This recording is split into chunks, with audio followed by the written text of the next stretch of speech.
Hello, welcome back to Inside the Data here on Inside the Birds. I'm Geoff Mosher, and when you hear Inside the Data, you know I'm with our data and analytics expert, Sam Finkel, as we continue to go through NFL draft prospects position by position to look at how their athleticism and their production measures up against this year's class of their own position, past first round picks for the past 4 years, past top 100 picks for the last 4 years, and then of course overall players at their position drafted. Sam has done an excellent job for weeks now putting these charts together. And Sam, we move on today to wide receiver, and I give you applause because, like, tight end, where you only have to deal with maybe like 12 to 14 wide receivers, there are so many that you had to chart, and I'm sure that took a lot of work. So thanks for putting in the work. Everybody has been giving us great feedback, and even particularly lately, because I figured out how to blow up the charts the right way so that people watching on YouTube can actually see the names and all the great data that you've put together. So tell me exactly, when you did wide receivers, and there's a ton of them, this one take like twice as long?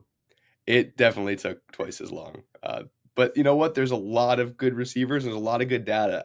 Yeah. That actually means that because receivers have been so much in the past 4 years, it probably is one of our strongest data sets to Yes. compare it to. So, Yeah, before I share the screen and really show what you're referring to, I think what struck me is the number of guys in the gems category just compared to past first rounders. So we always know that when you widen the lens and compare it to the top 100 and just drafted wide receivers, looks like you have a nice, impressive class of wide receivers. I would say, and we'll show it in a second, but the one thing that jumped out is I feel like last year's class may have skewed the production average, because last year's class was filled with guys who just filled it up for even more than a year. You're talking about Roma Dunze. Marvin Harrison was the Ohio State passing offense basically for 2 years, right?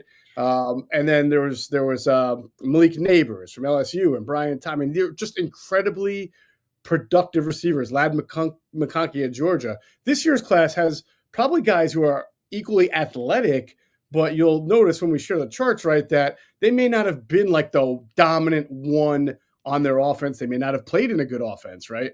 And therefore don't have the same production numbers. But that doesn't mean that when they get to the NFL and they turn into a one, like Brian Thomas was sort of second fiddle to Malik, but he played great for the Jaguars, right?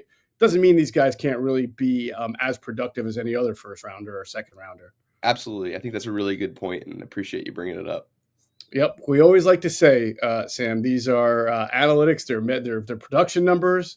They're athletic testing. It's not a be all to end all. It's a great tool, a great device, but it just like tape, it doesn't always tell the full story. So let us go, and I will start to share the screen and blow it up real nicely for everybody to get a chance to look at it. The one thing that jumps out right away, my friend, is you have a blue chips quadrant, and I'll let you explain this all in a second. But there's no names technically in the blue chip quadrant, but we got to look at TravisHunter's place here and say you're just basically there.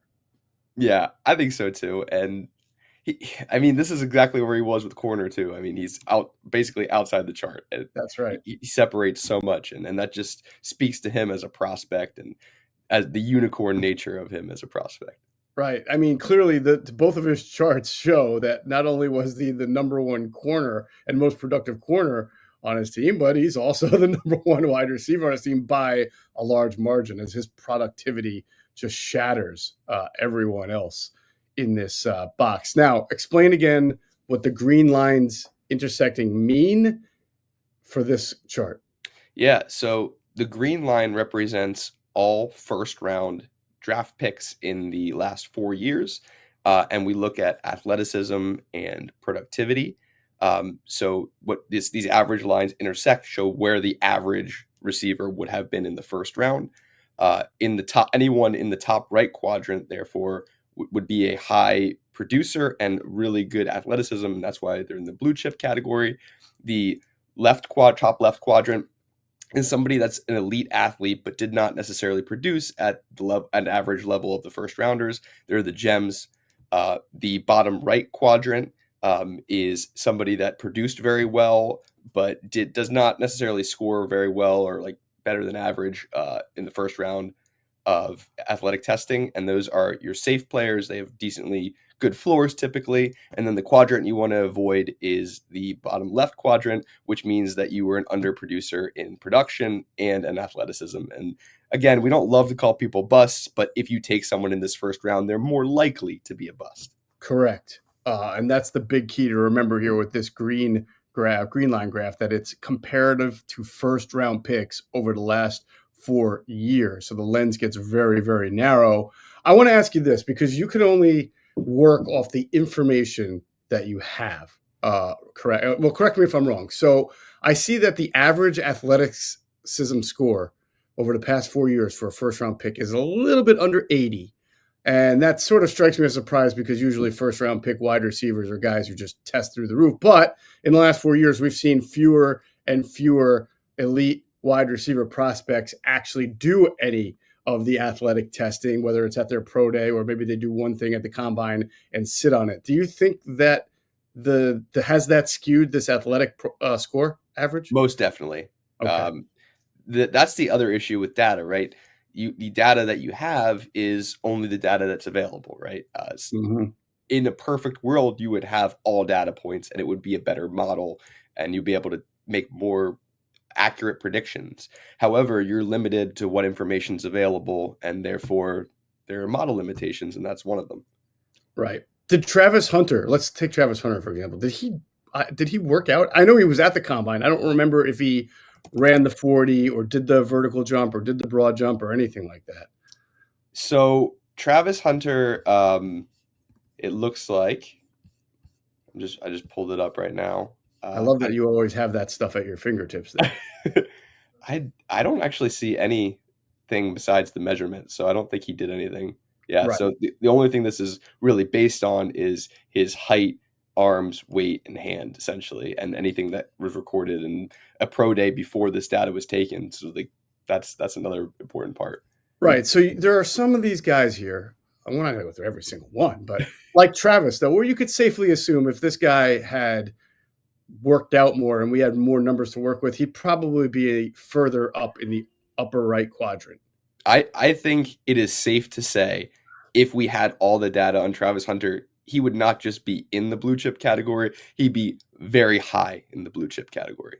He would be high in the blue chip. I mean, he's already like just almost in there, and from a production standpoint, not even close. So yeah, I definitely could see that. So anything else that jumps out? I mean, it does the number of gems here, the number of guys who did test well athletically comparative to other first rounders, which again is a little, I think when we widen the lens or when we add the Eagles, right? Because you always add Eagles draft picks into the chart, we'll see what it looks like. But certainly a lot of guys that could be gems as the lens widens and you get into the second, third, and fourth. Well, I think there's one guy that just really shows off in this chart. You see him? Go ahead, name him for me. Isaac Tesla, all the way in the top left. Yeah. So he is a very, very interesting prospect. Uh-huh. For a couple reasons. I mean, he's the Tommy Hill, right? Of wider the cornerback that we went through. Exactly. I'm glad you brought it back, but exactly. So Arkansas receiver did not play that much, right? And that's why his production is not there.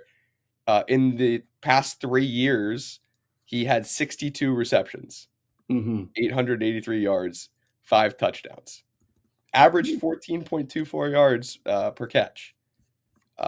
However, he's so interesting. He definitely needs development, but he has great focus and body positioning, and he makes pretty incredible catches. Very interesting prospect. Somebody that will not be drafted high, but really could be a hidden gem later. I love the name Isaac. It's TE capital SLAA.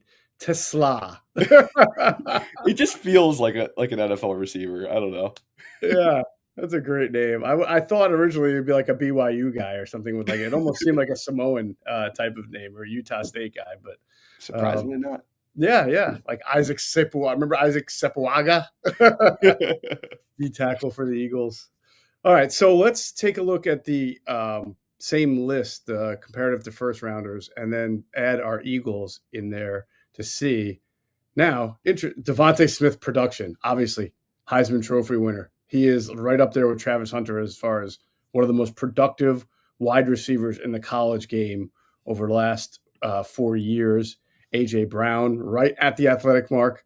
And again, he might not have been a guy that did all. I don't remember. I mean, I know he's a tremendous athlete, so I'm not sure all the data that was around on him from a testing standpoint. Johnny Wilson. How about Johnny Wilson being at 6'6", right? Being over the average athletic testing score. So he is, benefited the same way that Devonta Smith is punished. So it's purely the size that is really bumping both of those. Oh, that's right. I forgot size is part of the athletic testing. Yes. So to be honest with you, a truer representation of Devonta Smith is probably closer to where TravisHunter is on this chart. And Johnny Wilson is probably closer to that average line, but still, that's a first-round average. Right. So that's still pretty impressive. Yep. And you see how impressive A.J. Brown's career was at Ole Miss, right? It was Ole Miss? Yeah, Ole Miss. And he's far ahead of the production score. Jahan Dotson, as you and I know from Penn State, was a highly productive receiver. He's right at the average for production. Wasn't the greatest athlete in the world either. I'm not sure he even ran a 40. I don't remember. I think it was it the COVID year too? Yeah, you're right. So that's another thing that's influenced these intersecting green lines.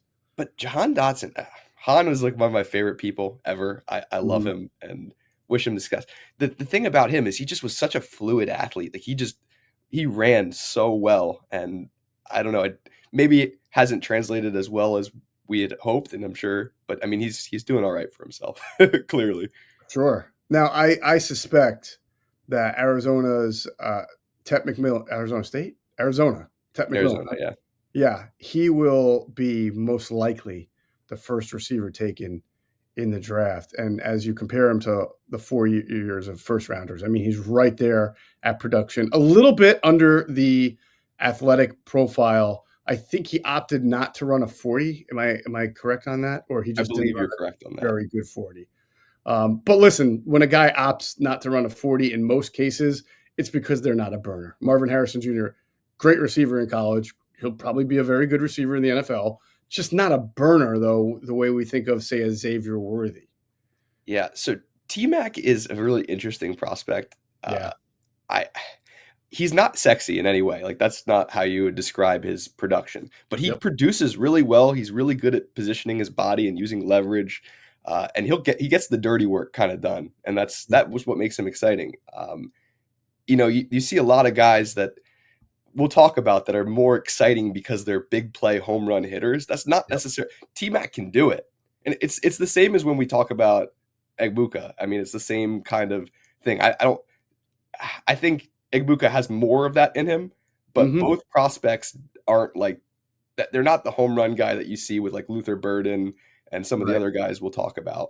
But there's value in that. And that's where you'll see that a little bit more, as we'll discuss it. So in talking to Greg Cosell and some other people, it feels like McMillan's sort of profile is like it's hard to say better version. I think because this guy's been so amazing in the NFL, even though no one expected it, but like a Puka Nacua type, high volume, strong-handed, run a lot of different routes. But I think you could probably line this guy up outside a little bit more than the Rams do with Nacua and have him win with his ability to bring in any type of a ball, contested catch, and just use his strength.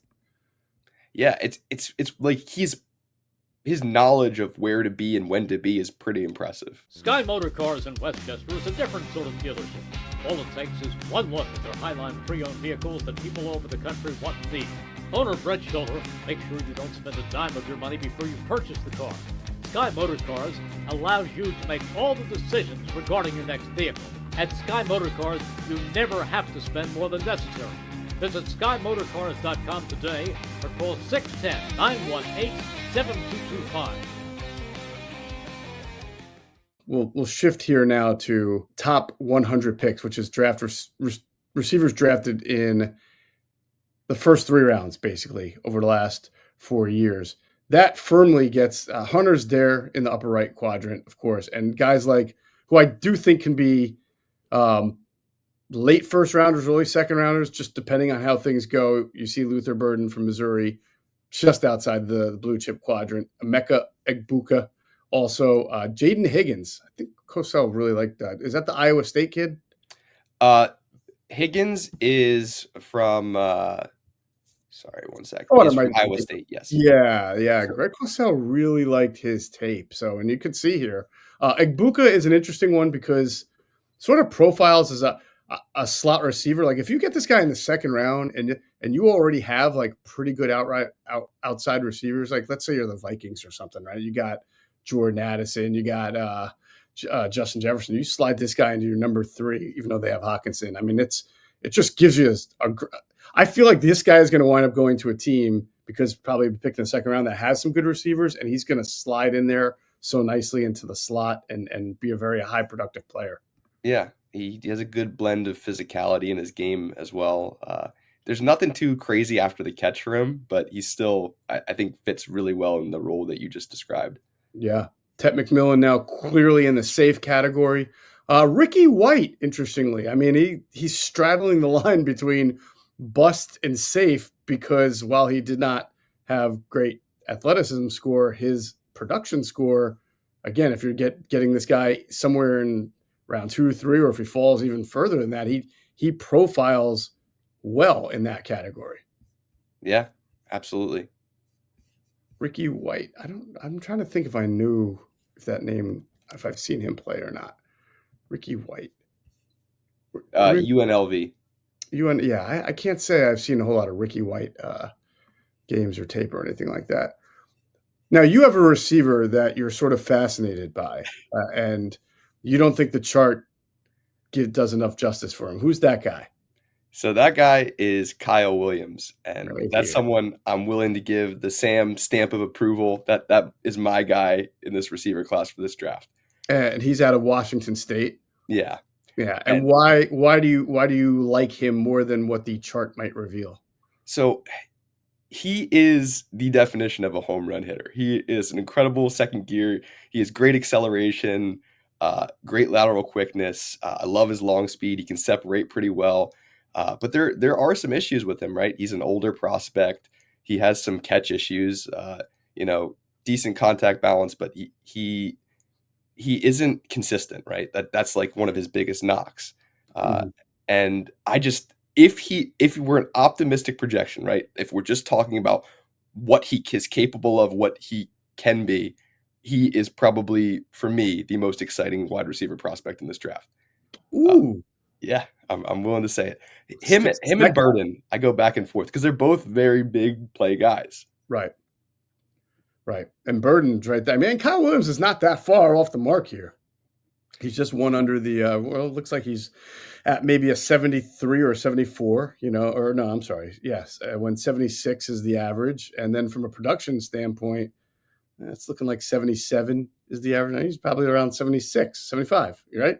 Mm-hmm. So he's pretty close there.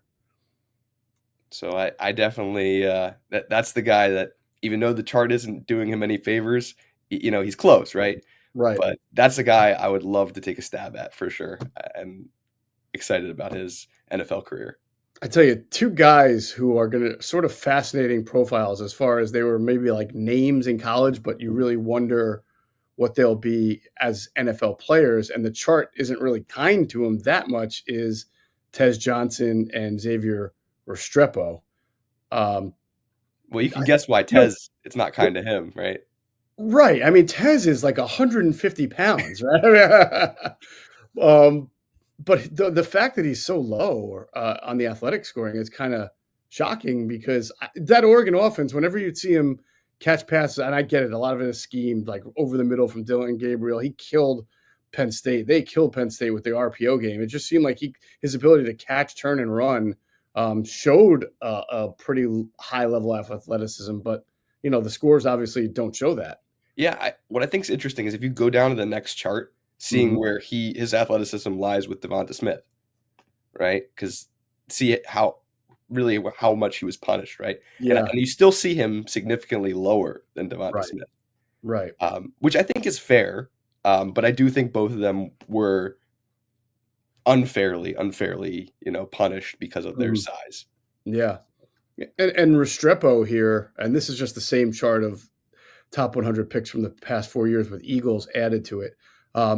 Restrepo, I don't know. Every time I watch Miami, I thought the guy was catching 8 or 9 passes a game. So, I mean, he's not far from the production mark at maybe like a 73 when the score is 77. But I would have thought he would have drifted further to the right. But maybe when we go to overall drafted receivers, he will be. I mean, he's not a guy who's going to test through the roof, obviously, but he did catch a lot of passes from Cam Ward. And I do think he's faster than what his 40 time was. Okay. His play speed is better than his time speed. Yeah, I also think he had some injuries. Like it didn't make sense, the 40s time that came out based on his film. I mean, He's not that much faster, but I do think he is faster. Mm-hmm. And maybe there will be some way to unlock Jahan Dotson here, as you can see, when you even compare him, widen the lens to top 100 picks. And this guy was, I think, the 14th overall pick from the Commanders, who gave up on him after 2 years. I think he only caught like 12, 15 balls for the Eagles last year. But all the data would tell you that he should be better. He just hasn't been. Yeah, and I think it's a development thing, right? He had different coaches over time, and it's just someone willing to invest in developing him. And it's hard because, like, a first-round pick, you're hoping you don't really have to develop, right? But I'm excited to see what he does this year. Now, here's a guy in MatthewGolden who tests very well, especially when you compare him to, top 100 picks. But even going back to first rounders, he's way above the athletic average, right?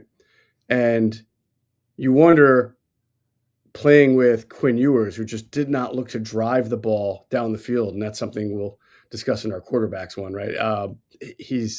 You wonder if you have to not take the production element of this as much as you take the athleticism that he's got. I would think that he has a shot to be a first or early second rounder based on that alone.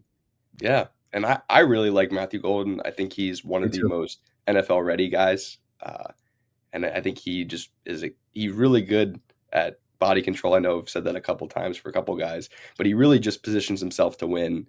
Good acceleration, decent long speed. He just has really great tools that can be used in the next level, I think.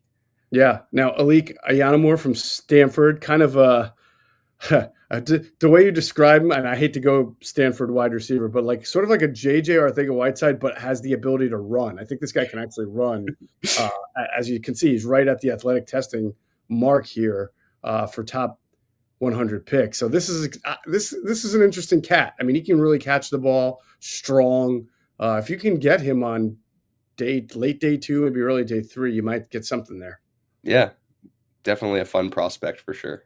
Yeah, and then, of course, there's our old Penn State buddy, Keandre Lambert-Smith. Not a surprise at all that he is way above the athletic testing mark. But he was in Auburn last year, and I think that passing game there held him back some from a production standpoint. The thing is, all of his exciting plays were from Penn State. Like, if you look at his highlight reel, the best plays are the Penn State plays. So it really hurt him to transfer, and Penn State really needed receivers. So it's a little unfortunate situation. I do think he will be a guy that I would not be surprised if he had a role, like a decent role in the future in the NFL. I would agree. I think he can also return punts, if I'm not mistaken. So it might be another little feather in the cap that puts him here in the gems category. And we'll see if Bo Prabula, who also just transferred from Penn State to Auburn as a quarterback, will have any better success than Keandre Lambert did. Now, this is the same chart, top 100. We added the Eagles in. I think we already looked at it, actually.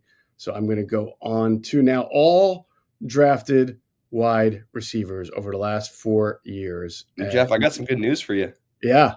Look at that bottom right. Look who 2 names that sneak in there. Tez and Xavier. Ricky White, safe. Trey Harris, safe. Your boy, Kyle Williams, has now turned into a blue chipper. So if you get Kyle Williams in day 3, you might have got yourself a really nice player. Unfortunately, I don't think he's going to be there day 3. But No, I don't think so either. But if you get him day 2, he's going to profile fairly well here. yeah, He's going to profile better than your average drafted wide receiver over the last 4 years. Jalen Royals, Jaden Higgins. I think Royals also. I think Iowa State has 2 wide receivers that Cosell liked. One of them, it's you talk Jalen about Noel. Noel. Yeah, Noel, right, and he gets put pretty close to the mark. Royals is Utah State. Correct, right. And Greg had some notes on him, but yeah, Jalen Noel, interesting cat, because you got 2 Iowa State wide receivers there. It's not like I don't know what Iowa State was. I watched a few of their games this year. It's not like they throw the ball around 500 times a game. So if you've got 2 guys if you have one guy who's over the projection for or over the mark for production, the other guy's probably not going to be. Yeah, and it's like the Brian Thomas and Malik Neighbors situation all over again. And I think it's going to have a similar result. I think that Noel's going to have a better NFL career than Higgins, honestly. Right. I think Noel's size is kind of a little bit of an issue, but I really think Noel is the more interesting prospect in my mind. Right. So you get about 14 guys here that fall on either the blue chip or safe, and yet another 15, 16, 17, 18, 19 that are fairly close, and 20 if you add KLS. That's pretty good. Yeah, I think so too. This is a pretty good receiver class, all in all. Yeah, and then there's a cluster here in the lower left quadrant where you don't want to be, that they're not that far off from the athletic score, which when teams get into the day 3, Sam, you know this, and they start to throw darts, the first thing they look at wide receiver is athletic testing, because a lot of these guys come from offenses where there's a bad quarterback, a bad play caller, a bad offensive line, and then you get him into your system and you realize, oh, he can run, he can catch, right? He wasn't productive, not because he's not a good producer, but because of the environment around him. So they want to bank on the athletic testing numbers. Right. And you just try to project based on that athletic profile, what can you be for me? Right. All right. Great stuff. And then, of course, we throw the Eagles players in. Now, you had some notes on the recent signing.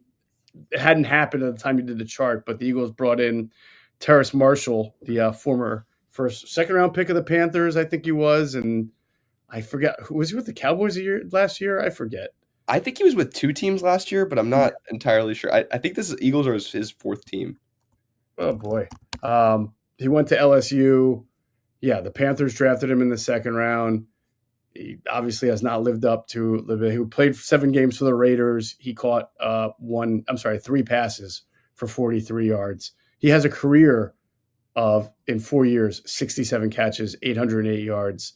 So certainly not someone who's lived up to his he was picked 59th overall, top 60 guy, has not lived up to it by far. I have to applaud Eagles fans on this one, because I typically, going back to like whether Ernie Sims or Jahan Dotson, they get so excited when the Eagles bring in a guy who they've heard of or was a top 50 pick, and they think a lot of times that this guy is going to come to the Eagles and just blow it up and be great. And this time I feel like I heard the skeptical or the lack of enthusiasm, like, okay, camp body, throw him in there. Maybe he competes in the slot. We'll see what he can do. But it's not like people are reacting as if the Eagles just stole some top 60 pick producer right off the streets. Yeah, I agree with that. But listen, as a prospect, purely as a prospect, he was an exciting prospect. Oh, yeah. So if you look at his production score, it was 77. And then if you look at his athleticism score, it was 81. So that puts him okay, that's good. Comfortably in the blue chip here. Excuse me, that puts him in the Mecca Abuka category there. Yeah. So cool. Anything else jump out to you about this overall class? Yeah, I think I would just say Trey Harris being in the safe category is a little surprising. I would have thought he would have been a better athletic tester personally, or at least the data would reflect that. Well, again, and he's from Ole Miss, right? Yeah. Yeah, man, that they just pump out really good football players and good athletes usually. He ran a 4.5 4.54 at 205 pounds. So I guess that's okay. It's Yeah. not, yeah, it's all right. 38.5 vertical, not bad. So 10.5 broad jump. So we'll see. Maybe one of those guys who gets into an NFL club, goes to the right team, has a good quarterback, and then you see a little bit more of that athleticism, that production shine through. Sure. And I think there's one other guy we should just briefly mention. Yes. And you have an idea who I'm talking about, or? Wow, we've gone through a lot. You don't want to go back to the Isaac Tesla route, do you? I'm thinking of a TCU kid. Oh, Jack Beck. Yes. Yeah, right. So I think it's worth saying that he's probably going to be better than, he's not going to be a bust is what I'm saying. He's fringe gem here. Yep. But I just think it's worth mentioning his name and say that he's a guy that should be interesting. He's not my favorite prospect, but he's a fun prospect. So he's certainly a guy you want to root for. Obviously, people who know his story, his brother is Tiger Beck, who was a Princeton football player and was killed in the terrorist attack on Bourbon Street in New Orleans. That was obviously a very difficult time. And then Jack wound up going to the Senior Bowl. Again, he went to TCU, and I believe he caught the game-winning touchdown in the game and might have been named MVP, which was really nice for him. And you just hope for the best. He's got some limitations as a wide receiver, but he will be with a team. You're right; he will be drafted. You got to root for. I agree. All right, my friend, that does it for the wide receivers, and we will continue our look at prospects. But I'm kind of excited. Let me paraphrase. I don't think last year's class was amazing, right? Last year's class was like kind of a treat if you really like wide receiver production and athletic testing. I don't have the same expectations for I like some of these guys. I mentioned Abuka, I think, is a real technician. Burden and McMillan can be really good receivers in this league. I don't know if anyone's going to have a year like Malik Neighbors had last year, but I like the depth of the class. And I think that there'll be a couple of day two guys who I think can be pretty good receivers. It may take them a little time to get their footing down. I should mention Brian Thomas. He also lit it up last year. I mean, last year's class was like a gift to the wide receiver junkie gods. It was 100%. Great. Ladd McConkey was really good as a second-round pick. Even the kid out of Holy Cross, Jalen Coker, played. I think he went either late or undrafted, and he went. Yeah, I think it was undrafted, and he had some big plays for the Carolina Panthers. So you're not going to see that every year, but this class has some interesting names in it. Yeah, it's not as top-heavy for sure, but I do think the general body of receivers match up pretty well in terms of just there is talent there. They're not going to be as high-end. Right. As it really doesn't get much better than last year. Right. A lot of 1As maybe in this class, or 2s. Would you be surprised? I think the consensus is McMillan's going to be the first receiver off the board. Would you be surprised if that was not the case? If there was just a team that had a different flavor in mind? No, I wouldn't be surprised about that at all. Yeah, me neither. The thing is, T-Mac is a great receiver if that's what you're looking for, right? But he's limited, right? He is limited. Mm-hmm. If you want an exciting player, I mean, there are more exciting players. But that's what I'm wondering, if someone's going to look at what you just mentioned as the gems category, the depth, and say, I can get a pretty good, I like McMillan, but I also like this pass rusher or this offensive lineman, and I feel strongly about my cluster of second and third round wide receivers where I feel like they're not that far off, if I can get a Higgins, right? If Abuka winds up going in the second round, if Kyle Williams is there, things like that, Jalen Royals, then, maybe a Jalen Noel, like I said, a Bond maybe from Texas, who kind of, as the lens gets wider, looks a little bit safer and into that gem category. Yeah. 100%. And I think that's what is going to happen in this draft. Maybe not necessarily that T-Mac doesn't go first, but I do think teams will be looking at other positions where there's just better options because of scarcity. Right. And by the way, that could also make T-Mac and LutherBurden kind of steals if they wind up going anywhere in that 21 to 32 category. And you're like, you know what, this guy is a number one receiver. He may not be, headed to the Hall of Fame, but he's going to make us 3 or 4 Pro Bowls, and he's going to be a really good player. So 100% agree. Yeah, it'd be really interesting. All right, Sam, great stuff on the wide receivers. Really appreciate the time and the effort. For Sam Finkel, I'm Geoff Mosher. You've been watching Inside the Data on Inside the Birds.